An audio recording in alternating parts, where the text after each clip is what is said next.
कहानी नेक दिल snow white और जंगल के 7 दोस्त।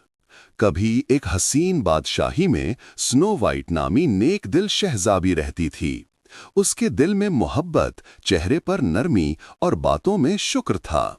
सब लोग इसे पसंद करते थे। एक दिन स्नो वाइट महल से निकलकर जंगल की सैर को चली गई और यही सफर उसकी नई जिंदगी का आगाज बन गया। सुबह की नर्म धूप में स्नो वाइट अपने कमरे में सोकर फिर उसने अपने कपड़ों वाली से अपनी ड्रेस चेंज की और आईने के सामने बैठी वो हल्की लिपस्टिक लगा रही थी, अपने बाल संवार रही थी और आहिस्ता से कह रही थी, खूबसूरती चेहरे में नहीं दिल में होती है। अगर दिल नेक हो तो हर चीज हसीन लगती है। फिर उसने दुआ की, ऐ मेरे रब, मुझे ऐसा दिन अता कर जो दूसरों के लिए खैर और खुशी लाए। फिर स्नो लाइट खुशी खुशी किचन में गई। उसने सेब काटकर आटे में मिलाए, दालचीनी और चीनी डाली और एक मजेदार एप्पल पाई तैयार की। पाए की खुशबू पूरे कमरे में फैल गई। वो एक चमकता हुआ सुर्ख सेब हाथ में लेकर मुस्कुराई और बोली, अल्लाह की नेमतें कितनी हसीन हैं। अगर हम शुक्र अदा करें तो उनमें बरकत बढ़ती है। किचन से बाहर बाग में एक सफेद कबूतर आकर इसके हाथ पर बैठ गया। स्नो वाइट ने नरमी से कहा, तुम कितने खूबसूरत हो, तुम अकेले क्यों हो? कबूतर ने अपने परों से इशारा किया, जैसे कहना चाहता हो कि मेरे दोस्त जंगल में हैं।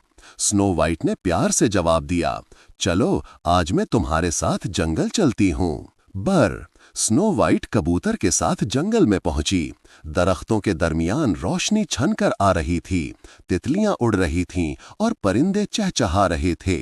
वो चलते चलते एक पुराने मगर खूबसूरत छोटे घर के सामने रुक गई। दरवाजे पर छोटे छोटे जूते रखे थे, मेज पर आधी खाई हुई रोटी और दूध रखा था। स्नो वाइट हैरान होकर बोली, ये किसका घर हो सकता है, इतना छोटा मगर इतना प्यारा। वो अंदर गई, सफाई की, खाना तैयार किया और एक खूबसूरत खुशबू पूरे घर में फैल गई। शाम होने लगी तो दरवाजा खुला। 7 नन्हे बौने मुख्तलिफ कोपियों और रंग बरंगे कपड़ों में अंदर दाखिल हुए। एक बौना बोला, अरे हमारा घर इतना साफ किसने किया? दूसरा बोला, ये खुशबू कहाँ से आ रही है? लगता है किसी ने मजेदार खाना बनाया है। फिर वो सब कमरे में गए और वहां स्नो वाइट को देखा, जो खिड़की के पास बैठी मुस्कुरा रही थी। बौने हैरान रह गए। एक छोटे बौने ने आहिस्ता से पूछा, तुम कौन हो और यहाँ क्यों आई हो? स्नो वाइट ने नरमी से जवाब दिया, मैं रास्ता भूल गई थी, मगर तुम्हारे घर में आकर मुझे सुकून मिल गया। मैंने सिर्फ तुम्हारा घर साफ किया और खाना बनाया। सब बौने खुशी से एक साथ बोले, तुम कितनी नेक दिल हो, अगर तुम चाहो तो हमेशा हमारे साथ रह सकती हो।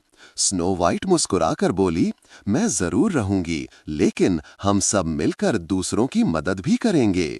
अगले दिन सुबह सवेरे सब ने मिलकर केक बनाने का फैसला किया। एक बौना आटा ले आया, दूसरा अंडे, तीसरा चीनी और स्नो वाइट ने सब कुछ मिक्स करके मजेदार दोस्ती का केक बनाया। स्नो वाइट बोली, ये केक हमारी मोहब्बत और नेकी की निशानी है। सब ने तालियां बजाईं, गीत गाए और मिलकर केक खाया। रात के वक्त स्नो वाइट आसमान की तरफ देख रही थी। सितारे चमक रहे थे, परिंदे आराम से सो रहे थे और 7 बौने उसके गिर्द बैठकर कहानियां सुन रहे थे। स्नो वाइट ने कहा, दुनिया में सबसे बड़ी ताकत मोहब्बत और नेकी की है। अगर दिल में खैर हो तो कोई तन्हा नहीं रहता। सबने मुस्कुराकर जवाब दिया।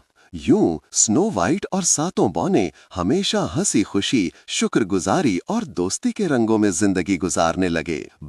दोस्तों, कैसी लगी आपको हमारी स्नो वाइट की कहानी? अगर अच्छी लगी हो तो लाइक करें, चैनल सब्सक्राइब करें और मजीद अच्छी कहानियों के लिए कमेंट करें। शुक्रिया।